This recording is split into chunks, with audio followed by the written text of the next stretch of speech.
नमस्कार, जय हिंद, जय भारत। मैं अभिषेक और आप देख रहे हैं हमारा YouTube channel Rudra education hub.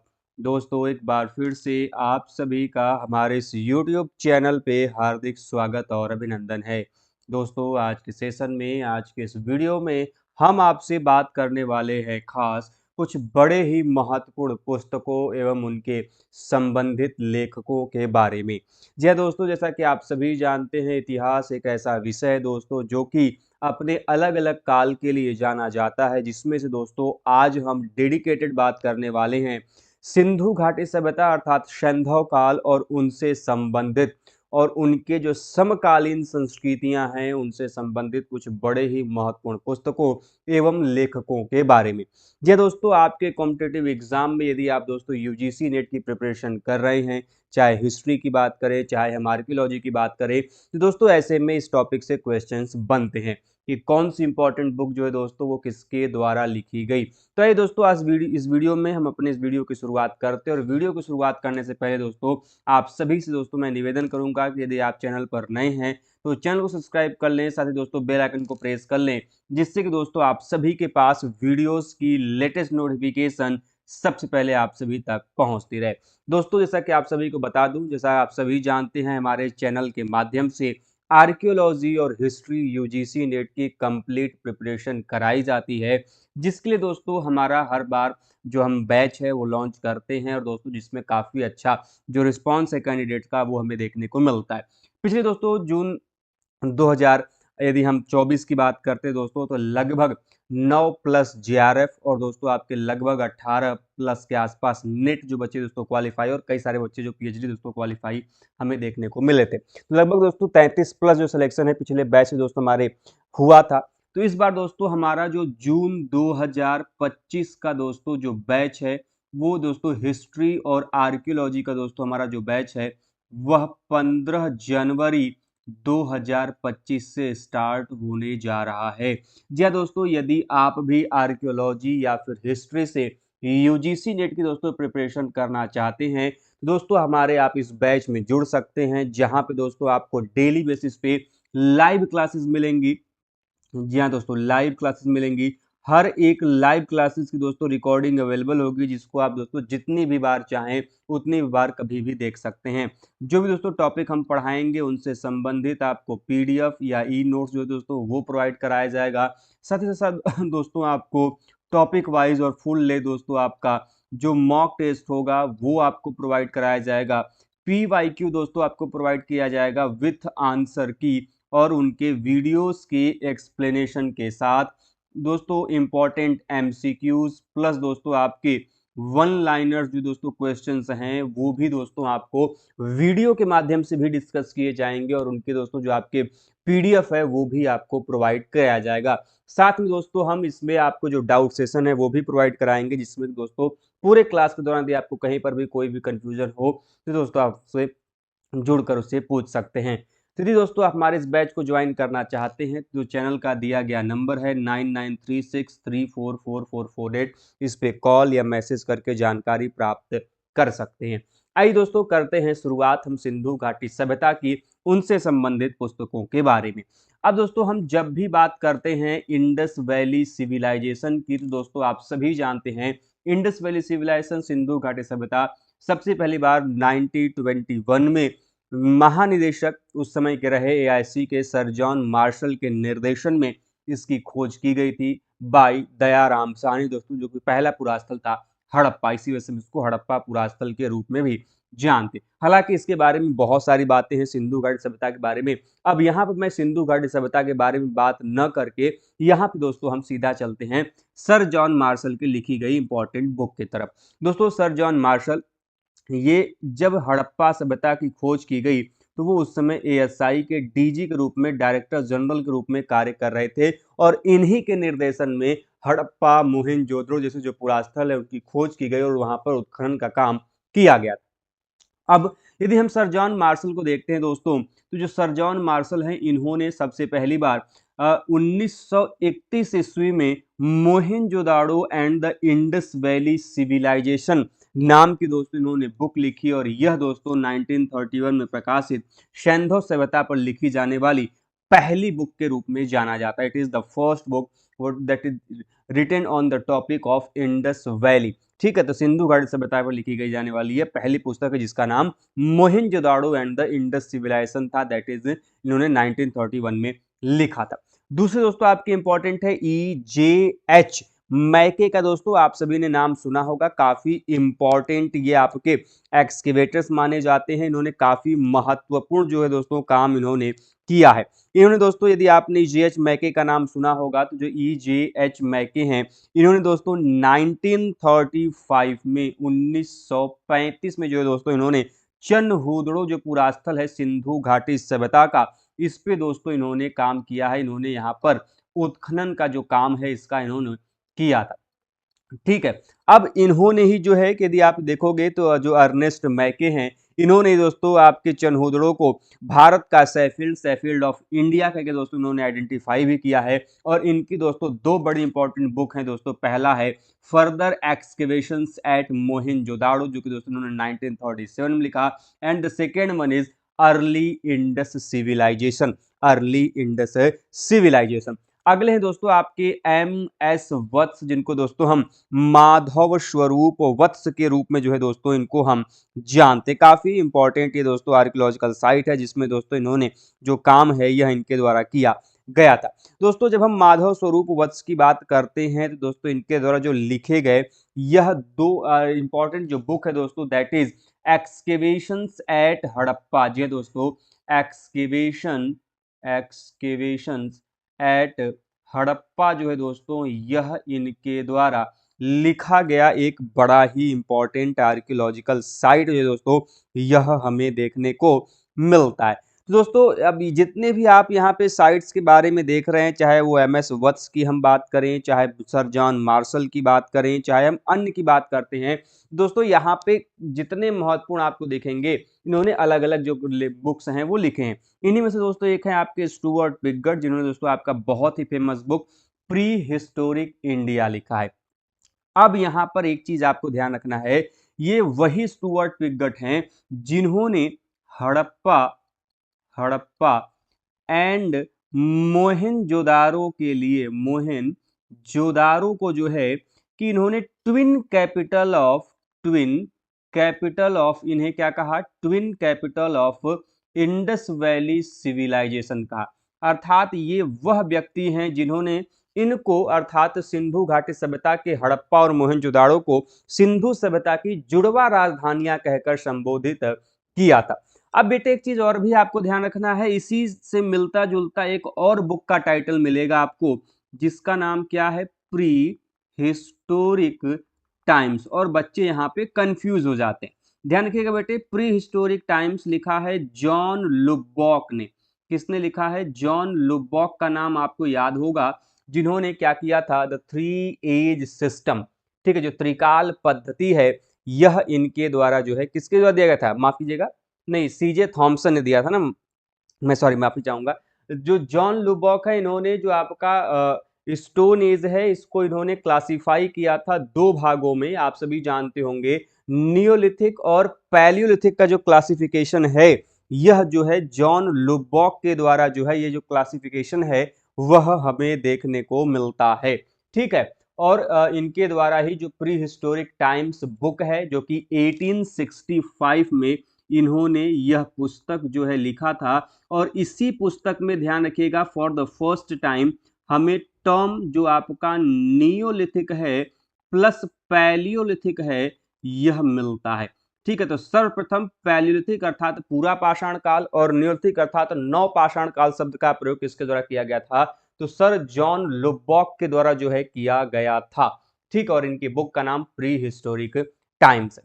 अगले हैं दोस्तों आपके वी गॉर्डन चाइल्ड, बहुत ही फेमस ये स्कॉलर हैं जिनका एक बड़ा ही इंपॉर्टेंट थ्योरी है, अभी मैं आपको बताऊंगा। यदि आपने इंडस वैली सिविलाइजेशन पढ़ा होगा तो आपने इनके थ्योरी के बारे में जरूर पढ़ा होगा।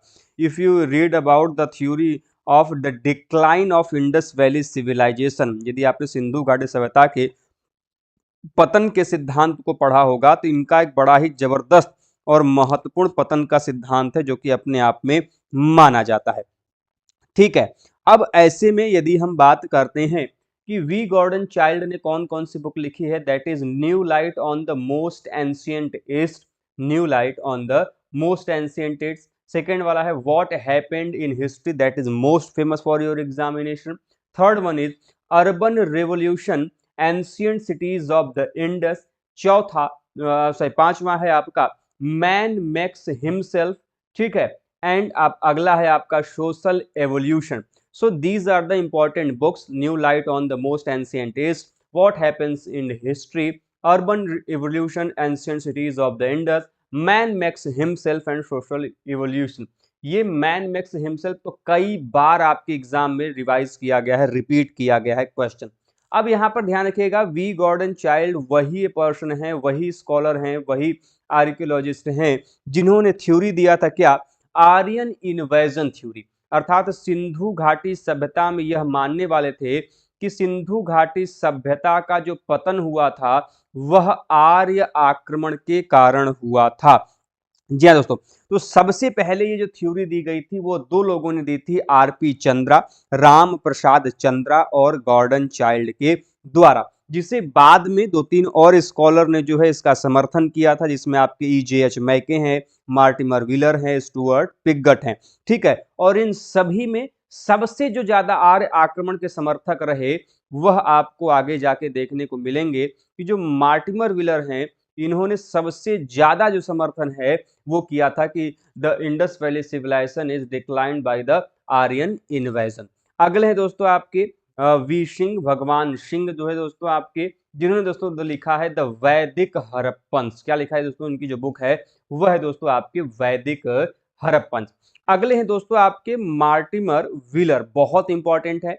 इन्होंने दोस्तों इंडस सिविलाइजेशन नाम की जो बुक है दोस्तों यह इनके द्वारा दिया गया था। तो अब मैंने अभी बताया इनका सिंधु घाटी सभ्यता के संदर्भ में आर्य आक्रमण का सिद्धांत अपने आप में काफी ज्यादा महत्वपूर्ण जो सिद्धांत है वह हमें देखने को मिलता है, ठीक है। इस चीज को ध्यान में रखिएगा। अच्छा, इसके पीछे वो कारण क्या देते हैं, इसके पीछे वो कारण देते हैं कि ये जो आर्य हैं यह आर्यों के युद्ध के जो देवता है वो इंद्र थे, और यही कारण है कि सिंधु घाटी सभ्यता में जो इंद्र हैं उनको पुरंदर कहा गया था, तो जो किले हैं उनका विनाशक के रूप में कहा गया है। और अपने समर्थन के लिए जो मोहनजोदाड़ो से 42 ह्यूमन स्केलेटन्स मिले थे, मानव नर कंकाल मिले थे, ये उसका संदर्भ देते और कहते हैं भैया कि आर्य आक्रमण के कारण ही जो है कि यह मर गए थे, ठीक है। खैर, तो मार्टिमर व्हीलर उसके लिए ही नहीं जाने जाते, मार्टिमर व्हीलर का योगदान भारतीय पुरातत्व में अपने आप में काफी ज्यादा महत्वपूर्ण है। What he contributed in Indian archaeology, the first thing is do in Indian archaeology, that is the concept of stratigraphy, concept of stratigraphy इनके ही द्वारा जो है भारतीय पुरातत्व में, ध्यान रखिएगा, in archaeology of India, in archaeology of India, भारतीय पुरातत्व की बात कर रहे हैं बेटे। When I am talking about the concept of stratigraphy in world, that is started by whom, that is started by Pitt Rivers. तो विश्व में जो विस्तारीकरण का जो सिद्धांत का जो है वो पिट रिवर्स ने लाया था, और भारत में पुरातत्व में इसको किसने लाया था, तो वो आपके मार्टिन ने लाया था। And the second thing is do, that is scientific, scientific जो आपका आर्कियोलॉजी है, ठीक है। अर्थात भारतीय पुरातत्व में जो आपके साइंटिफिक मेथोडोलॉजी, जो वैज्ञानिक विधियां हैं उनसे संबंधित जो कार्य है उनका भी जो श्रेय है मार्टिमर व्हीलर को दिया जाता है। इन्होंने भारत में बहुत सारे काम किए हैं। यदि आप सभी ने इनके पुरास्थलों को देखा होगा, चाहे ब्रह्मगिरी की हम बात करते हैं, आपने देखा किस प्रकार से उन्होंने वहां पे बड़े ही महत्वपूर्ण काम किए। इसके अलावा इन्होंने अन्य कई सारे जो पुरास्थल है इन्होंने उत्खनन करने का काम इनके द्वारा किया गया। अब जरा हमें कमेंट बॉक्स के माध्यम से बताइएगा तो कि मार्टिमर व्हीलर ने कौन कौन से ऐसे पुरास्थल हैं जिनका उत्खनन जो है कि वह मार्टिमर व्हीलर के द्वारा जो है बेटे किया गया था। मार्टिमर व्हीलर लगभग 1944 से 1948 के दौरान ये एएसआई के क्या कहते हैं हेड के रूप में भी इन्होंने काम किया है। इन्होंने काफी महत्वपूर्ण जो साइड से आपका अरिकामेडु हो गया, हड़प्पा हो गया, ब्रह्मगिरी हो गया, चंद्रवल्ली हो गया, मास्की हो गया। अरिकामेडु को 1945 में, हड़प्पा को 1946 में, ब्रह्मगिरी को 1947 में, चंद्रवल्ली को 1947 में जो है कि उनके द्वारा एक्सकेवेशन का काम इनके द्वारा किया गया। इन्होंने एक पत्रिका भी शुरू की थी। पत्रिका का नाम ध्यान रखिएगा, दैट इज एंशिएंट इंडिया। उस पत्रिका का नाम क्या है बेटे? एंशिएंट इंडिया नाम की जो पत्रिका है यह इनके द्वारा जारी किया गया। मार्टिमर व्हीलर ने ही जो है कि नेशनल म्यूजियम ऑफ इंडिया, जो भारतीय राष्ट्रीय संग्रहालय है, उसकी स्थापना के लिए एक समिति का गठन किया था जिसके अध्यक्ष मॉरिस गायर थे। ठीक है, इस चीजों को भी आपको ध्यान में रखना है। अगला है दोस्तों आपके नाम है दोस्तों ब्रिजेट और रेमंड अल्चिन का। आर अल्चिन का नाम आप सभी ने सुना होगा, जिसमें दोस्तों उन्होंने बुक लिखा है the birth of Indian civilization and the rise of civilization in India and Pakistan. ठीक है, बहुत इंपॉर्टेंट है अल्चिन महोदय लोगों का नाम, आपके एग्जाम में जो क्वेश्चंस हैं वो आते हैं। ठीक है, अल्चिन अभी आपके कई सारे जो कार्य हैं अल्चिन महोदय के वह आपको मिलेगा। ठीक है, तो बी आर अल्चिन का नाम ध्यान रखिएगा, the birth of Indian civilization and second the rise of civilization in India and Pakistan करके जो बुक है यह इनके द्वारा लिखा गया था। अगले हैं दोस्तों आपके ग्रेगरी पॉशल, जी पॉशल इनको शॉर्ट फॉर्म में बोला जाता है, और इन्होंने दोस्तों जो बुक लिखी that is ancient cities of the Indus. The Indus is the beginning, Indus is the writing system and the Harappan civilization. जिसमें दोस्तों आपके एग्जाम में जो ये Indus is the writing system ये कई बार आपके एग्जाम में आया हुआ है, एंड दूसरा आपके ancient cities of the Indus, ये दोनों बड़े इंपॉर्टेंट। देखिए मैं जितने भी बुक्स बता रहा हूँ बहुत बार आपके एग्जाम में पूछे गए, इसीलिए यहाँ पर आपकी ये हैं। अगले दोस्तों आपके राइटर हैं बृजवासी लाल, जिनको दोस्तों आप शॉर्ट फॉर्म में बी लाल के रूप में जानते हैं। ध्यान रखिएगा दोस्तों, ये बी लाल वही हैं जिनको कि हम भारत का हेनरिक स्लेमन के रूप में भी जानते हैं। ये भारत के हेनरिक स्लेमन कहे जाते हैं। ठीक है, ध्यान रखिएगा, बहुत ही महत्वपूर्ण ये विद्वान हैं। ठीक है, इनको ऐसे ही भारत का हेनरिक स्लेमन नहीं कहा जाता। इन्होंने किस आधार पे इनको भारत का हेनरिक स्लेमन कहते हैं? कारण ये है क्योंकि इन्होंने दो बड़े महत्वपूर्ण ग्रंथ, एक तो आपका रामायण, ठीक है, and the second one is Mahabharat.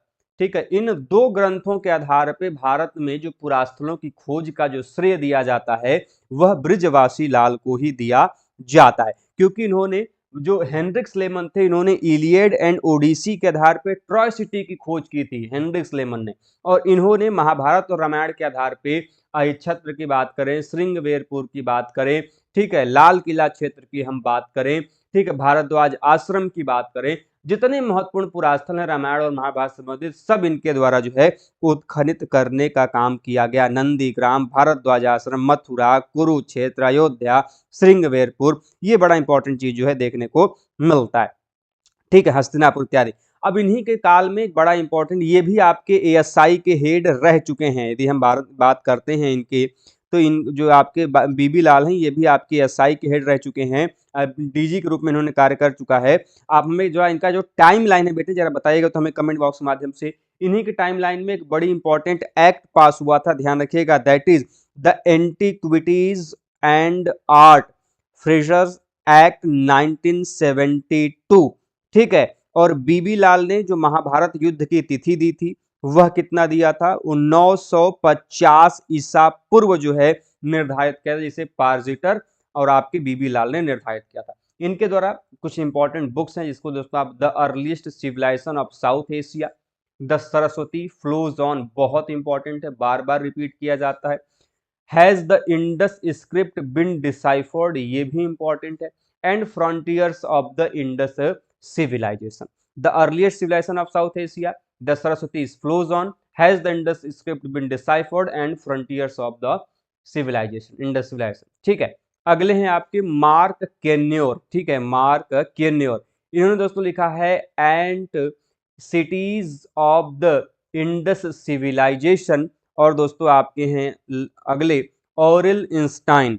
Aurel Einstein का दोस्तों आप सभी ने नाम सुना होगा, इन्होंने बड़े महत्वपूर्ण काम किए हैं सिंधु घाटी सभ्यता के पुरास्थल को लेकर। कुछ याद आ रहा है इन्होंने किस पुरास्थल पे काम किया था ऑरेल इंस्टाइन ने? बताओ बेटे, ऑरेल इंस्टाइन ने जो है कि किस महत्वपूर्ण पुरास्थल पर काम किया था? कालीबंगा बेटे, कालीबंगा, ध्यान रखिएगा, कालीबंगा पे सर्वप्रथम जो संकेत देने का श्रेय दिया जाता है वह ऑरेल इंस्टाइन को ही श्रेय दिया जाता है। ठीक है, जिसमें खोजने का जो श्रेय है वो आ जाता है अमलानंद घोष को। तो इन्होंने दोस्तों N archaeological tour along the Ghaggar and हाकरा river करके दोस्तों जो बुक है वह ऑरेल इंस्टाइन के द्वारा जो है दोस्तों लिखा गया था। ठीक है, ध्यान रखिएगा, काफी महत्वपूर्ण जो चीजें हैं वह मैंने आपके साथ मैं शेयर कर रहा हूं, इनको जरूर नोट करें।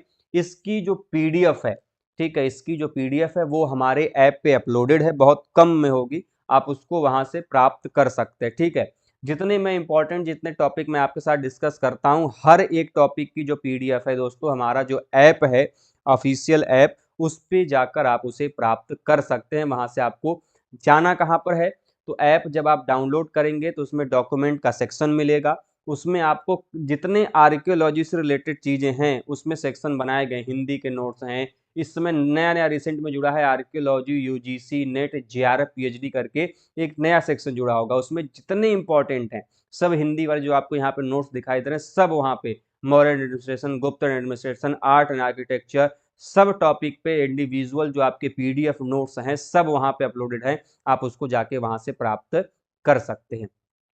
ठीक है, अगले दोस्तों आपके अमलानंद घोष बड़े इंपॉर्टेंट हैं, ये भी आपके अमलानंद घोष भी जो है इनको भी जो है कि एसआई के हेड के रूप में इन्होंने भी काम अपना किया है। ठीक है, इनका भी बड़ा महत्वपूर्ण योगदान जो है यह माना जाता है, इन्होंने भी जो है कि काफी महत्वपूर्ण योगदान जो है इन्होंने लिया था। ठीक है, अब यदि हम इनको देखते हैं आपके अमलानंद घोष को, एक घोष कहते हैं, इन्होंने the Rajputana desert, the city in early historical India, the Indian civilization its origin and encyclopedia of Indian archaeology.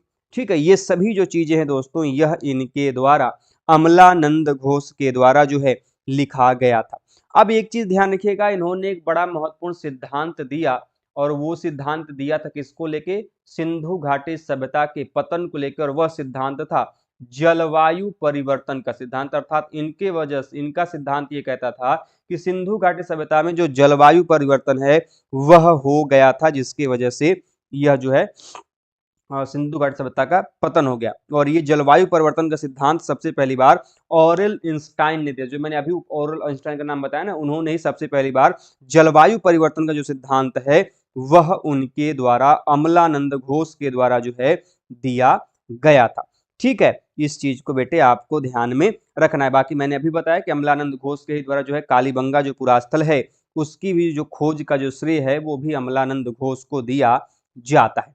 ठीक है, इन चीजों को आपको ध्यान में रखना है। चलिए आगे बढ़ते हैं दोस्तों अगले क्वेश्चन की तरफ, अगले पॉइंट की तरफ। तब तक जल्दी से एक बार वीडियो को लाइक कर दीजिए, चैनल पर नए हैं दोस्तों चैनल को सब्सक्राइब जरूर से कर दीजिएगा, क्योंकि दोस्तों हम लगातार आप ही के लिए इतनी मेहनत करते हैं, आप ही लोगों के लिए क्वेश्चन हम लेके आते हैं, टॉपिक डिस्कस करते हैं। अगला पॉइंट दोस्तों जॉर्ज एडोर्शी का, इन्होंने दोस्तों जो बुक लिखी है that is urbanization in early historic India.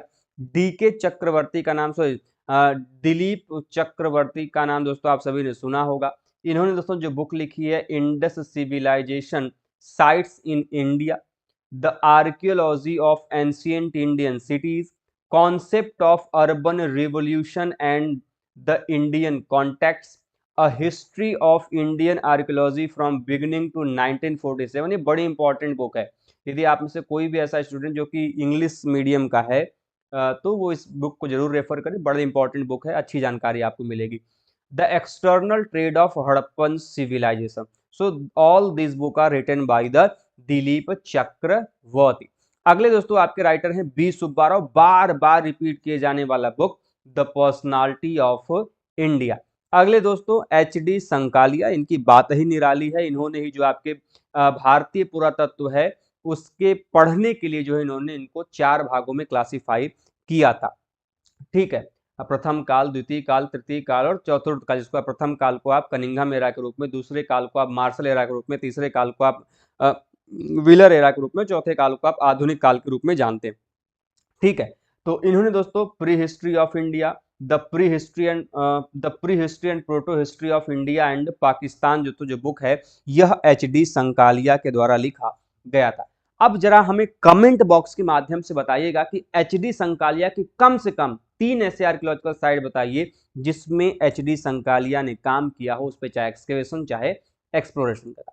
अगले है दोस्तों आपके डीपी अग्रवाल। डीपी अग्रवाल ने दोस्तों जिस बुक को लिखा वो था आपका copper bronze age in India, copper bronze age in India. अगला है दोस्तों आपके बुक एसपी गुप्ता का, जिसमें दोस्तों उन्होंने लिखा है द इंडस सरस्वती सिविलाइजेशन।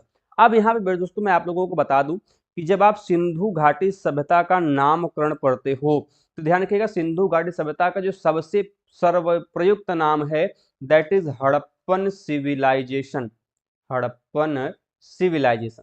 दूसरा दोस्तों Indus valley civilization, Indus valley civilization.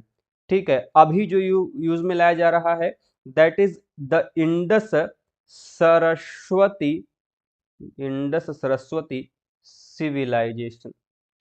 ठीक है, इसके अलावा bronze age civilization, bronze age civilization, कांस्य युगीन सभ्यता। First urban revolution, first urban revolution, प्रथम नगरीय क्रांतीय का काल। तो ये सभी नामकरण जो है यहाँ पर किया गया है। अब हड़प्पा सिविलाइजेशन क्यों बोलते हैं कि पहला जो सब पूरा स्थल था वो हड़प्पा खोजा गया था, इसी वजह से इसको हड़प्पा सभ्यता कहते हैं। सिंधु घाटी सभ्यता क्यों कहते हैं कि जब ये पूरा स्थल खोजे गए, जब ये सभ्यता खोजी गई तो इसके मुख्यतः पूरा स्थल, अधिकांशतः पूरा स्थल सिंधु नदी के तट के किनारे प्राप्त हुए थे, इसी वजह से इसका नाम सिंधु घाटी सभ्यता पड़ा। अब इसे सिंधु सरस्वती सभ्यता क्यों कहते हैं, तो जब 1947 में भारत और पाकिस्तान का विभाजन हुआ तो सिंधु घाटी सभ्यता के मुख्यतः पूरा स्थल जो सिंधु नदी किनारे प्राप्त होते थे वो पाकिस्तान चले गए और भारत में पुरास्थलों की कमी पड़ गई। तो ऐसे में भारत में पुरास्थलों को एक नए सिरे से खोजा गया और पता चलता है कि सिंधु नदी से कहीं ज्यादा पुरास्थल सरस्वती नदी के तट पे प्राप्त हो रहे हैं, इसी वजह से इसका नाम सिंधु सरस्वती सभ्यता पड़ा। ब्रॉन्ज एज सिविलाइजेशन इसलिए कहते हैं क्योंकि इस काल में सबसे अधिक जो उपयोग में लाए जाने वाले उपकरण है वह कांसे के बने हुए थे, ब्रॉन्ज के बने हुए थे, इसलिए इसको हम लोग ब्रॉन्ज एज कांस्य युगीन सभ्यता कहते हैं। फर्स्ट अर्बन रिवोल्यूशन क्यों कहते हैं, प्रथम नगरीकरण क्रांति काल क्यों कहते हैं, क्योंकि इसी काल में पहली बार नगरीकरण का जो विकास है, जो प्रमाण है वो हमें देखने को मिलता है। अगले हैं दोस्तों आपके S R Rao, S R Rao. ठीक है, एस आर राव आपने आपका नाम सुना होगा आपने। Lothal and the Indus civilization बहुत इंपॉर्टेंट है, यही आपके जो है कि father of Indian marine archaeology के रूप में जो है जाने जाते हैं। इनको भारतीय समुद्री पुरातत्व का जनक कहा जाता है, ये भारतीय समुद्री पुरातत्व के जनक के रूप में जाने जाते हैं। इन्होंने ही जो गुजरात का जो पुरास्थल है लोथल, जो डॉकयार्ड इत्यादि है उस पर काम किया है। इसके अलावा इन्होंने द्वारका जैसे जो क्षेत्र हैं वह जो है इनके द्वारा इन पे काम किया गया है। अगले हैं दोस्तों आपके एम के धवलीकर, जिन्होंने दोस्तों लिखा है the first farmer of the Deccan. ठीक है, अगले दोस्तों आपके S R Rao the decipherment of Indus script, M V N Rao the Indus script deciphered, फे डब्ल्यू फेयर सर्विस, जिसमें दोस्तों इन्होंने लिखा है कि the origin character and the decline of an early civilization and the roots of ancient India, जो कि बहुत फेमस बुक है। इन्होंने भी एक पतन को लेकर सिद्धांत दिया है, सिंधु घाटी सभ्यता के पतन को लेकर इनका भी बड़ा एक महत्वपूर्ण सिद्धांत है, और वह सिद्धांत क्या है, वह सिद्धांत है पारिस्थितिकी असंतुलन, जो इकोसिस्टम डिसबैलेंस है उसको इन्होंने जो है कि जिम्मेदार ठहराया है, पारिस्थितिकी असंतुलन को जो है इन्होंने जिम्मेदार ठहराया है डब्ल्यू फेयर सर्विस। अगले हैं दोस्तों आपके बीके थापर, बाल कृष्ण थापर। ठीक है, यदि हम बीके थापर की बात करते हैं दोस्तों तो इन्होंने बुक लिखी है the recent archaeological discovery in India, recent archaeological discovery in India जो है दोस्तों यह इनके द्वारा लिखा गया एक बड़ा ही इंपॉर्टेंट बुक के रूप में जाना जाता है। ठीक है, आप सभी ने बीके थापर के बारे में जरूर नाम सुना होगा, इनका काफी महत्वपूर्ण जो काम है वह हमें देखने को मिलता है। इन्होंने किस पे काम किया है, तो इन्होंने जो है कि जो कालीबंगा का क्षेत्र है, कालीबंगा का जो क्षेत्र है इसका एक्सकेवेशन, इसका उत्खनन जो है उन्होंने बीबी लाल के साथ मिलकर किया था। ठीक है। इसके अलावा आस्को परपोला, जिन्होंने इंडस सिविलाइजेशन के स्क्रिप्ट को डिसाइफरमेंट में बड़ा महत्वपूर्ण काम किया है। हालांकि सिंधु घाटी सभ्यता की लिपि अभी भी पढ़ी नहीं जा सकी है, लेकिन इसको पढ़ने का जो दावा है इनके द्वारा किया गया था, और इन्होंने जो बुक लिखी है वह लिखा है डिसाइफरिंग द इंडस स्क्रिप्ट। अगले जो है दोस्तों वो है आपके सिरीन रत्नागर, जिन्होंने दोस्तों लिखा है understanding Harappa and trading encounter. ठीक है, understanding Harappa and trading encounters. अगला है दोस्तों आपका नयन जोत लाहिड़ी, दोस्तों जिन्होंने लिखा है the decline and fall of Indus civilization. ठीक है, ध्यान रखिएगा दोस्तों, जो सिरीन रत्नागर हैं इन्होंने क्या कहा, इन्होंने भी एक पतन का सिद्धांत दिया है सिरीन रत्नागर ने, कि भैया जो मेसोपोटामिया के साथ इंडस वैली सिविलाइजेशन का लेपिस लेजुली का ट्रेड एंड कॉमर्स होता था उसमें डिक्लाइन हो गया। सो दैट्स वाई, यही कारण है कि इंडस वैली सिविलाइजेशन जो है उसका पतन हमें देखने को मिलता है, क्योंकि सिंधु घाटी सभ्यता का पूरी जो अर्थव्यवस्था है वो मेसोपोटामिया के ट्रेड एंड कॉमर्स से जुड़ा हुआ था, और जब उसका डिक्लाइन हुआ तो सिंधु घाटी सभ्यता भी जो है क्या हो गई, समाप्त। जो ये किसने कहा था, श्रीन रत्नागर ने कहा था। अगले दोस्तों जे एम कैनवायर, जिन्होंने तो बुक लिखी है ancient cities of the Indus valley civilization. फिर दोस्तों आपके के पदैया, जिसका सबसे महत्वपूर्ण काम माना जाता है हुंसगी पे, दोस्तों इन्होंने pre history of South Asia करके दोस्तों जो बुक है यह इनके द्वारा लिखा गया था। तो दोस्तों इस प्रकार से कुछ हम लोगों ने डिस्कशन किया, आप सभी के साथ जानकारी साझा की। तो दोस्तों अब हम जो है दोस्तों कि जैसा कि आप सभी को मैंने बताया कि हमारे चैनल के माध्यम से आर्कियोलॉजी यूजीसी नेट की दोस्तों प्रिपरेशन कराई जाती है, और दोस्तों हमारा जो नया बैच है जून 2025 के लिए वह दोस्तों 15 जनवरी से स्टार्ट होने वाला है, जिसमें दोस्तों आर्कियोलॉजी के साथ साथ इस बार हम दोस्तों हिस्ट्री का भी दोस्तों जो नया बैच है वो स्टार्ट करने जा रहे हैं, जिसमें दोस्तों हर एक क्लास आपको दोस्तों लाइव क्लास के माध्यम से दिखेगा, और ये क्लास दोस्तों दो माध्यम में दिखेगा। एक तो दोस्तों इसमें सेकंड पेपर का कंप्लीट थ्योरी हम आपसे डिस्कस करेंगे, और दूसरा दोस्तों आपको जिसमें हम एमसीक्यूज प्लस वन लाइनर जो दोस्तों वह डिस्कस किया जाएगा। हर एक क्लास की दोस्तों जो रिकॉर्डिंग है वह आपको दोस्तों अवेलेबल मिलेगी। यदि मान लीजिए आप किसी दिन आपकी क्लास छूट जाती है तो आप उसे कभी भी कितने भी बार आप वापस देख सकते हैं। ये क्लासेस दोस्तों आपकी जनवरी से स्टार्ट होंगी, और दोस्तों जून तक लगातार कंटिन्यू दोस्तों आपकी क्लास चलेगी। जब तक आपका एग्जाम नहीं हो जाता तब तक दोस्तों कंटिन्यूअस क्लास होगी। ठीक है, इसके अलावा दोस्तों आपकी पीडीएफ और ई नोट्स जो है दोस्तों आपको दिए जाएंगे, मॉक टेस्ट आपको मिलेगा दोस्तों आपको, जो कि दोस्तों बाइलिंगुअल मोड में होगा। पीवाईक्यू और दोस्तों आपको जो कि 2004 से 2030-24 तक के दोस्तों आपके विथ आंसर की और उनके जो वीडियोज एक्सप्रेशन है दोस्तों वो आपको मिलेंगे।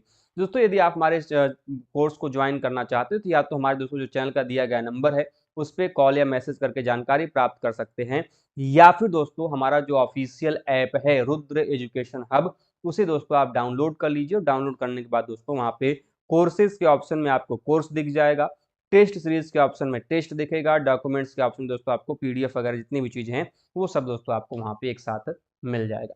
तो फिलहाल दोस्तों आज के लिए अभी के लिए बस इतना ही। वीडियो आपको दोस्तों कैसा लगा हमें कमेंट बॉक्स के माध्यम से बताना न भूले। आप सभी का दोस्तों सहयोग, आप सभी का स्नेह ही हमें मजबूत बनाता है, तो दोस्तों आप अपना फीडबैक जरूर दें।